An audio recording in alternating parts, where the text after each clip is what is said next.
I'm curious about how you've connected to your team and build rapport with your team. You came to Zapier, I believe, in April.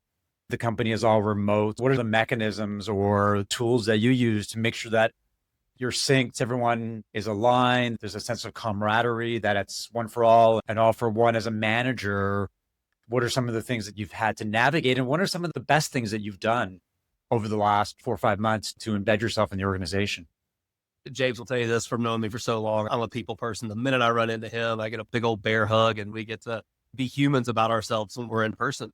But that's a tougher thing to do when you're not in person. And I can flash back to a lot of my in office days. The amount of information that you get by being around people, even all the way down to like body language, finishing a meeting, moving from one conference room to another, go get another cup of coffee. Those are the moments where you're building a ton of rapport, a ton of agency within yourself and everybody else. That's not call it a moot point in a fully remote environment, but it's much more difficult. And things that we've done, I don't want to say they're overly unique or overly mind blowing, but one thing that Zapier does when you come in as an employee, you get to build your own README. Everybody's done the Sheryl Sandberg README exercise, get your one pager. How do I like to receive feedback? How do I like to receive praise? How do I like in these environments? That's a good way to better understand your team without being in person. You can pick up on a lot of those context clues. Fidget in a conference room when you call their name out and they might have done something wrong. They don't fidget as much when they're on a Zoom video like this. Just understanding people in general, you have to take the time to know that. We don't do anything crazy as far as extra team meetings for it. We're a traditional SaaS type company. We got 2 team meetings a week, got one-on-ones. We're in a bunch of different conversations for customers all day, every day.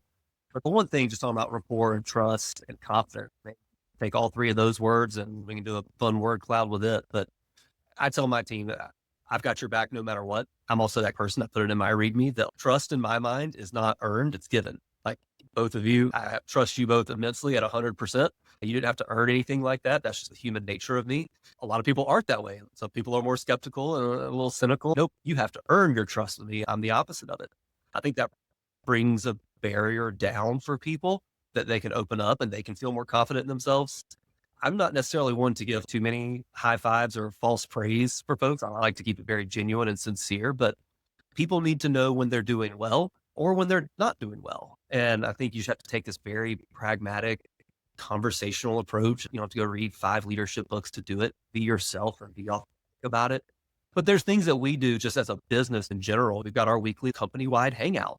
Everybody can join there. And there's just a whole slew of questions. Man, the chat lights up real fast on that Zoom. The people are talking and we do it just for sales and success. We do every Friday. I think John Connell called it no silly questions time because we're building a big team and there's a lot of people that are joining for the first time. And you don't get to walk across the aisle or go down the hall and ask somebody a question, but everybody has them. We have a no silly questions time on Friday afternoon. If you're new, I'm new, everybody's new. Let's figure out what some of these questions look like together. Is the direct intention of that to answer their questions? Yes. Is the indirect intention of that to build confidence in how they do their job? Bigger yes. And I was talking with Ryan, another manager here that's with me, that we're down at this conference together. And we're sitting here as leaders of this group. How's the sentiment on your team right now? How's everybody doing? What's the mood? What's the vibe? And I think that's probably just as important. Managers knowing how to go ask each other and how to be vulnerable. Hey man, yeah, I've got this one employee or I've got this one employer. Here's a situation I'm working with. I think that's important for people. And you have to go look for it. Take anything away from being in a fully remote environment. Problems don't really come to you that often. You have to go to them and you have to go find them and you have to address them directly because if not, they'll sit and fester and stew in the background and that's not fun for anybody.